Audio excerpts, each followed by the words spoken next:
Le rapport final du dialogue intermalien pour la paix et la réconciliation nationale a été remis il y a un instant au président de la transition, le colonel Assimi Goïta à Koulouba. Un document qui retrace les aspirations du peuple malien sur différents chantiers, paix, sécurité et développement durable, entre autres.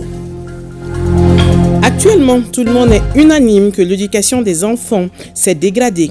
Maladresse, impolitesse, délinquance, injures grossières sont à la mode dans plusieurs localités du Mali.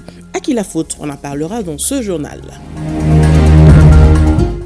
Lundi 13 mai 2024, mesdames et messieurs, bonjour et bienvenue dans ce journal. Le rapport final du dialogue intermalien pour la paix et la réconciliation nationale a été remis tout à l'heure au président de la transition, le colonel Assimi Goïta à Koulouba. Un document qui retrace les aspirations du peuple malien sur différents chantiers, paix, sécurité et développement durable, entre autres. 302 recommandations et des résolutions y sont détaillées. Le président de la transition note avec satisfaction le dénouement heureux de ces assises. Pour lui, la mobilisation et l'engouement des Maliens sont réconfortants.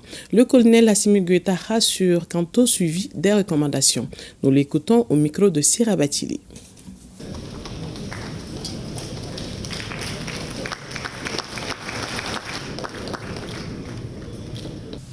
Le dénouement heureux de ce processus nous donne de réels espoirs pour la résolution durable du conflit que nous vivons depuis plus d'une décennie.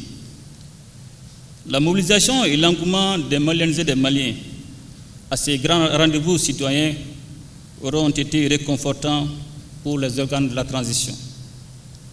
À l'instar des recommandations des autres forats, les résolutions et recommandations du dialogue intermalien pour la paix et la réconciliation nationale feront l'objet d'un grand suivi de la part des organes de la transition.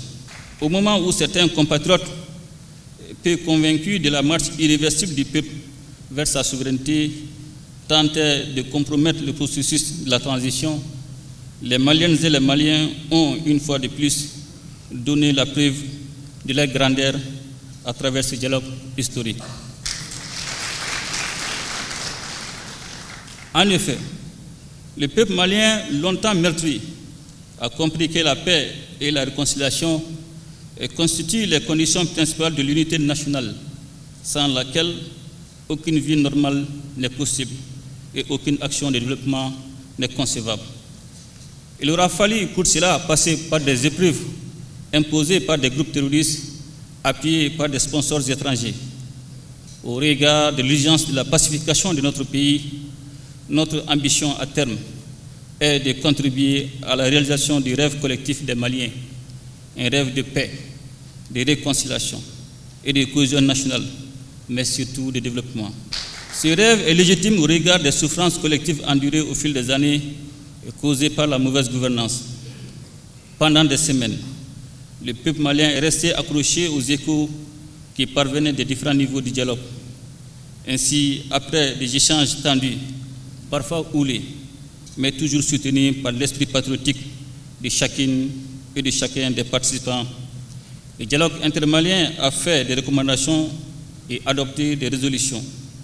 Et ces recommandations et résolutions ont porté sur tous les axes de discussion retenus, dont, entre autres, l'unité nationale, la défense et la sécurité, la gouvernance politique, la gestion des ressources naturelles, le développement économique, la préservation de nos valeurs culturelles, l'éducation de nos enfants, la place du Mali dans le monde. Loin de toute autosatisfaction, les résultats déjà obtenus suite à la détermination des organes de la transition et à l'accompagnement constant des Maliens nous motivent à garder une foi indéfectible en l'avenir tout en restant mobilisés contre les ingérences extérieures ou desseins inavoués. Le RTM vous propose le reportage complet de Sira Batili dans la grande édition de 20h. Démarrage ce dimanche 5 mai 2024 du concours sur la transformation numérique. Une initiative de Africa Digital, 3e édition, qui a pour thème souveraineté numérique. Ce concours vise à identifier des talents dans le domaine du numérique en vue de renforcer la jeunesse malienne pour être performante et compétitive sur l'échiquier national et international. Almozer Al-Kamissa Yatara. Les candidats à cette compétition sur la transformation numérique, initiée par Africa Digital, vont présenter leurs projets devant un jury. Cependant, pour être sélectionné, il faut un grand projet innovateur. Parmi ces critères, il y a d'abord l'originalité du projet, c'est-à-dire l'idée qui est là, est-ce que c'est original. Donc après ça, nous allons aussi juger l'impact social. Dans les projets que les jeunes vont faire, est-ce que ce projet a un impact social? Troisièmement aussi, nous allons voir maintenant le projet qui est là. Il ne s'agit pas de donner seulement l'idée, mais est-ce que l'idée est vraiment exécutable? Donc si l'idée est exécutable, est-ce que c'est commercialisable? Est-ce que les jeunes pourront faire pour avoir un projet d'avenir? La compétition est ouverte entre 9 universités et 3 startups. Les universitaires vont compétir sur le thème intelligence artificielle et les startups sur le thème robotique. Alors, le but est de relever les talents au sein de nos établissements scolaires et au sein de la jeunesse malienne. Nous croyons beaucoup en cette jeunesse. Nous savons qu'elle a les capacités de faire encore mieux. Mais seulement, il faut les propulser. La 3e édition de cette compétition sur la transformation numérique a pour thème « Souveraineté numérique ». Cela cadre parfaitement avec les objectifs du ministère de la Communication, de l'économie numérique et de la modernisation de l'administration. C'est pourquoi le département soutient et appuie ce genre d'initiatives qui tendent à promouvoir un usage harmonieux des TIC. Et je vous engage tous à une participation effective et pleine à ces travaux. Il revient donc aux candidats de faire valoir leurs compétences dans les domaines du numérique à travers cette compétition. Célébration de la journée de l'Europe. Depuis le 9 mai 1950 est la date de la commémoration de la déclaration historique de Robert Schuman pour une nouvelle forme de coopération politique en Europe. À cette occasion, une réception a été organisée à la résidence de l'Union européenne pour renforcer nos liens de coopération.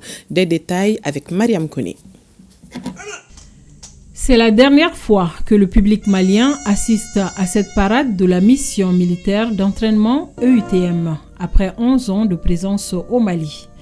Un hommage pour ces militaires en fin de mission lors de cette célébration de la Journée de l'Europe, date anniversaire de la déclaration Schuman qui marque les débuts de la construction européenne. Depuis 1958, l'Union européenne est présente à Bamako et travaille à nouer des relations étroites avec le Mali. Vous aurez fait le calcul, j'en suis persuadé, cela fait 66 ans de coopération qui ont marqué les cœurs et les esprits. L'Union européenne et tous ses États membres ont réaffirmé cette année encore leur souhait profond de rester engagés aux côtés du Mali. Je formule le vœu pour les 66 prochaines années que le Mali et l'Europe poursuivent ensemble sur le chemin de la paix et la prospérité. Et j'étends bien volontiers à notre partenariat la devise de l'Union européenne, unie dans la diversité, Kelenia Danfara Kono. Les autorités maliennes s'inscrivent également dans cette logique de paix et de diversité. C'est la raison pour laquelle le représentant du ministre des Affaires étrangères a salué les relations de partenariat entre notre pays et le partenaire européen. C'est l'occasion de saluer les bonnes relations, je vais dire les relations anciennes et durables que le Mali entretient avec l'Union européenne. À cet égard, je voudrais souligner l'importance du dialogue politique qui se poursuit avec régularité et vigueur afin de renforcer nos liens et faire progresser, vous l'avez dit, nos objectifs communs. La poursuite de la coopération au développement, y compris à travers le nouvel instrument de voisinage et de coopération et de développement, DIKI, reflète la convergence de vues entre le Mali et l'Union européenne, notamment sur les aspects essentiels, à savoir les domaines qui impactent ou qui vont impacter durablement sur les conditions de vie des populations. Le Mali a enfin réaffirmé sa disponibilité à poursuivre ses relations de coopération avec tous ses partenaires dans un partenariat fondé sur le respect mutuel.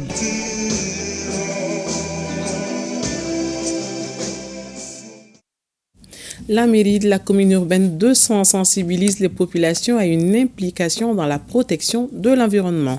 Elle vient d'organiser un atelier de sensibilisation dans ce sens. L'objectif s'inscrit en droite ligne du projet conseillé en renforcement des capacités de la Direction générale des collectivités territoriales pour le développement durable en République du Mali, dénommé Malikot. 200 les explications de Drissa Koné. Les effets néfastes du changement climatique ne sont plus à démontrer. À travers cette journée de sensibilisation, la mairie de la commune urbaine de San invite à une implication sincère des populations à la protection de l'environnement. Pour la prochaine campagne de reboisement, l'hôtel de ville compte mener des actions concrètes dans ce sens. La commune urbaine de San, dans sa mission d'accompagnement du gouvernement dans la lutte contre le réchauffement climatique et la dégradation de l'environnement, a initié cette activité qui est l'un des objectifs spécifiques du projet de reboisement d'1 hectare dans le village de Borosoni, qui sera réalisé avec l'appui et l'accompagnement de la population de San et ses partenaires. Nous avons cette obligation d'accompagner ces projets, puisque quand on essaie de voir en tout cas l'environnement, nous voyons que dans la région de San, nous sommes butés en tout cas à une dégradation continue des ressources naturelles. L'objectif s'inscrit en droite ligne du projet conseillé en renforcement des capacités de la Direction générale des collectivités territoriales et des collectivités territoriales pour le développement durable en République du Mali, dénommé Malikoto.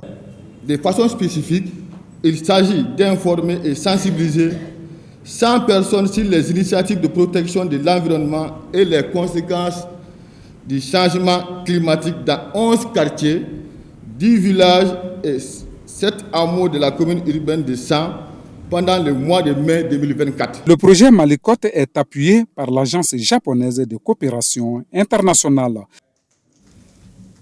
Nous restons avec l'actualité régionale. La délégation régionale de la Croix-Rouge malienne de Taoudéni a commémoré la journée du 8 mai, journée internationale de la Croix-Rouge. C'est par une activité d'assainissement dans les locaux du gouvernorat et de la protection civile que cette journée a été célébrée. Le reportage de Sirifu Moulay Haïdara. La journée internationale de la Croix-Rouge a été mise à profit dans la région de Taoudéni par la délégation régionale de la Croix-Rouge en collaboration avec la Direction régionale de la protection civile, à travers l'assainissement des locaux du gouvernorat de Taoudéni et ceux de la protection civile. Ces gestes visent, selon les responsables, à offrir un meilleur cadre de travail au personnel ainsi qu'aux usagers de ces deux services publics. Cette journée revêt une importance particulière pour mettre en lumière le travail humanitaire accompli par la Croix-Rouge malienne et ses partenaires du mouvement, tout en sensibilisant l'opinion publique quant à l'importance de la solidarité nationale. Cette année, la journée sera célébrée sous le thème « Faire vivre notre humanité ». Cette journée a pour objectif de sensibiliser les publics sur les multiples missions de la Croix-Rouge et de la Croissant-Rouge sur les principes humanitaires. Le directeur régional de la protection civile a salué la complicité qui lie la protection civile et la délégation de la Croix-Rouge de Taoudéni. En ce jour solennel pour la Croix-Rouge internationale, cela témoigne à suffisance tout l'intérêt que vous portez à la protection des personnes, la préservation de leurs biens et la sauvegarde de l'environnement, mission essentielle et commune à nos deux structures, la protection civile et la Croix-Rouge. Les services de la protection civile concourent à travers l'ensemble de leurs domaines d'activité. La Croix-Rouge malienne, une réaffirmation de son engagement envers les plus vulnérables.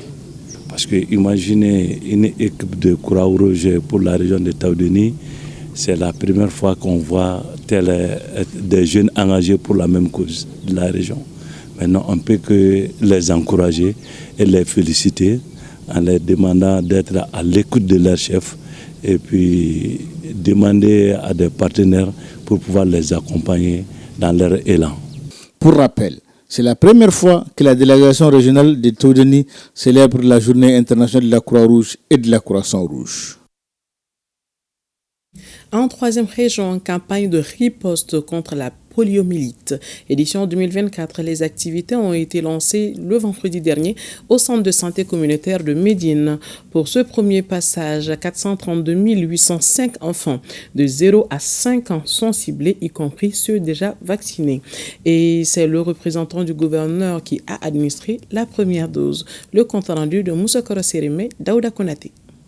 Elle est contagieuse, invalidante et se transmet soit par l'eau, les aliments contaminés et les personnes infectées. La poliomyélite est au centre de l'attention des pays de la sous-région africaine, dont le Mali, et c'est depuis la réapparition de cette épidémie des poliovirus dérivés des souches vaccinales circulant type 2. Au total, 24 cas issus de la surveillance environnementale et des paralysies flasques aiguës ont déjà été détectés dans notre pays, dont un cas dans le district sanitaire de Sikasso. Les présentes journées locales de vaccination, ainsi lancées pour 4 jours, visent à consolider les acquis obtenus lors des campagnes précédentes. La circulation du poliovirus persiste dans les pays limitrophes du Mali, avec une situation épidémiologique alarmante. L'engagement à tous les niveaux et l'abnégation de tous les autres acteurs ont permis d'obtenir des résultats satisfaisants, soit 87,9% et 96,1% pour les passages de l'année 2023. Ce premier passage de 2024 a pour objectif de contribuer à la réduction de la mobilité et de la morbidité liée à la poliomyélite chez les enfants de moins de 5 ans. Elle concernera tous les enfants de 0 à 59 mois, même ceux déjà vaccinés. Et pour atteindre cette couche cible et garantir la réussite des présentes journées, 974 équipes de vaccination feront la porte-à-porte pour toucher plus de 432 000 enfants dans la région administrative de Sikasso en fonction des caractéristiques du milieu. Et les autorités sanitaires peuvent compter sur l'accompagnement constant des partenaires techniques et financiers. La proportion des enfants 0-12 ou à statut inconnu chez les cas de PFA notifiés dans la tranche d'âge de 6 à 59 mois est restée élevée de 2020 à 2023, avec une moyenne de plus de 35% des cas. Pour la vaccination de routine, pour la région de Sikasso, cette couverture est passée de 100% en 2022 à 96% en 2023. Soyez rassurés que les partenaires techniques et financiers sont résolument engagés à vos côtés en vue de relever les grands défis du moment. En plus des vaccinateurs, les journées locales de vaccination contre la poliomyélite premier passage mettront à contribution plus de 1200 mobilisateurs sociaux et 195 crieurs publics pour informer les parents d'enfants. C'est parti depuis vendredi dernier aussi dans la capitale de l'Arachide pour le jubilé 70 ans de la fondation de la Légion de Marie au Mali. Les fidèles sont venus de l'intérieur comme de l'extérieur du pays pour participer à ce grand rendez-vous religieux dans la capitale de l'Arachide. Veillées, exhortations, louanges, adorations, des conférences débats, processions vers la colline mariale sont entre autres activités qui sont au programme. Mahamadi Alioubari de ORTM 1 nous en dit plus. Sous l'impulsion de l'Esprit Saint, Légionnaire prend ta place dans l'Église sur le thème des 70 ans de retraite du Bureau national Légion de Marie Akita. C'est une thématique qui s'inscrit en droite ligne des missions de la Fondation de la Légion de Marie. Cet événement, parce que la Légion de Marie est venue depuis 1948 à Bamako et c'est en 1954 qu'à Kati, ça s'est vraiment officialisé. On peut dire que le plus grand événement, ça va être la messe solennelle du dimanche. Je leur ai demandé de prier pour la région de Kita, pour l'ensemble du Mali, pour que la période que nous traversions présentement puisse être un triste souvenir. Plus de 500 fidèles chrétiens catholiques venus de toutes les régions du Mali, mais aussi du Burkina Faso et du Sénégal prennent part à la célébration du jubilé des 70 ans du Bureau national Légion Marie Akita. Si vous voyez les appellations des officiers, nous sommes tous enfants de la Vierge Marie, soldats rangés en bataille. C'est tout juste, on est venu pour les soutenir. Nous sommes venus partager cette joie, venus aussi prier pour que toute la sous-région puisse avoir la paix. Donc on demande à ce que nous tous, que nous ayons la paix, mais que nous puissions également aller ensemble vers Dieu. Je dirais d'abord Magnificat, Anima Mea Domino. Ça c'est la salutation de la Légion de Marie. Et nous sommes là au nom du ministère des Affaires religieuses, du culte et des coutumes. Ce n'est pas la première fois. Nous venons pour les activités à Kita et plus particulièrement pour les activités de la Légion de Marie. Ça c'est une grande reconnaissance à Maman Marie.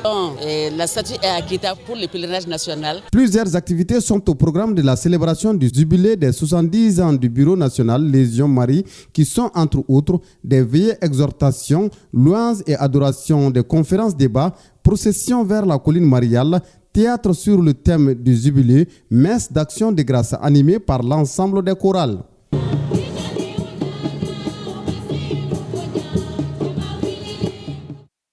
Puisse Dieu nous accorder la paix.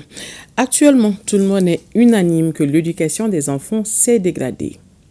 Maladresse, impolitesse, délinquance, injures grossières, voilà quelques mauvais comportements qui sont à la mode dans plusieurs localités du Mali et qui prouvent la mauvaise éducation des enfants.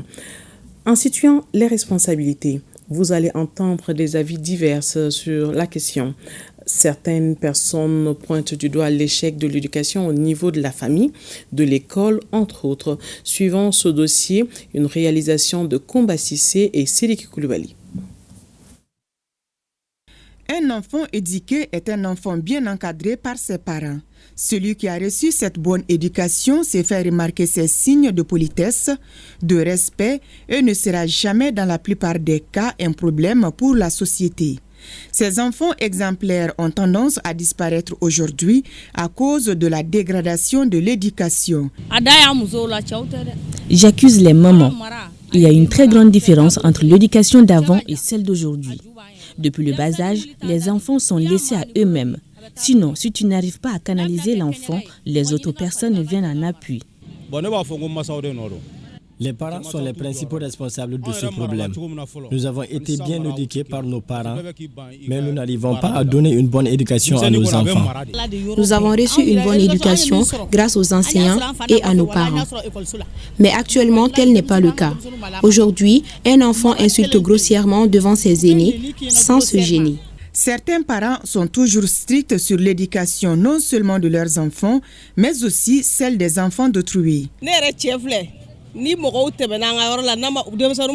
Mon mari passe tout son temps à recadrer les enfants d'autrui qui font des bêtises. Je lui ai dit que s'ils n'arrêtent pas, il aura affaire à leur maman. Or, je ne veux pas que les liens de voisinage se dégradent à cause de ça. Cela ne me plaît pas que mon mari, à plus forte raison, quelqu'un d'autre frappe mon enfant. Je suis consciente que nous, les mamans, sommes à la base de ce problème. Le premier enseignant de l'enfant, ce sont ses parents, dit-on. Si ces derniers n'arrivent pas à parler le même langage, ils risquent de rater l'éducation de leurs enfants. La population malienne est très jeune. 65 à 69% des Maliens ont moins de 25 ans. Pourtant, certains sont déjà des parents. Donc nous avons des enfants qui sont en train de faire des enfants. Les parents eux-mêmes, leur éducation n'est pas complète. Si l'enfant entend des messages différents, il va toujours aller du côté de là où ça l'arrange là. Et ça c'est même pire. Parce que l'enfant a déjà vu qu'il n'y a pas d'union entre papa et maman en ce qui le concerne lui. Dans l'éducation traditionnelle, l'encadrement des enfants dans la société était bien organisé. On encadrait l'enfant de telle manière qu'il puisse lui-même se gérer. En cas de défaillance, la famille tout entière intervient pour l'encadrer. Parce que si l'enfant échoue, il ne devient pas un problème pour lui seul. Ça devient un problème pour toute la famille. Il est difficile de parler de l'éducation familiale sans parler de l'éducation scolaire. Au niveau du second point, il y a beaucoup de défaillances. Aujourd'hui, l'éducation au Mali souffre énormément de lacunes parce que les institutions ne s'assument pas. Les textes sur papier sont très bons, mais on ne les pratique pas, on ne les suit pas. Le second niveau de responsabilité à qui la faute, ce sont les parents. Tout le monde voit l'éducation périclitée, tout le monde voit les pertes de repères, tout le monde voit les milliers de diplômés qui sortent et qui chantent, mais personne ne veut questionner et récuser cette approche-là. Donc les parents d'élèves doivent s'assumer et réclamer ce qui est dû aux étudiants.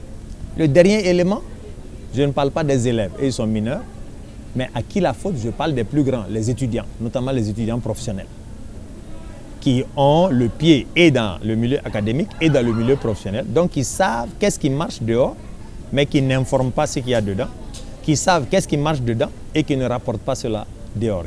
Chacun estime que c'est à l'État de le faire. Pour une solution à ce problème, la plupart de nos interlocuteurs proposent un retour à l'éducation traditionnelle. Une éducation qui était certes sévère, mais ceux qui en ont bénéficié se vantent aujourd'hui de leur bon comportement. C'est la fin de ce journal. Merci de l'avoir suivi. À demain. Plaise à Dieu.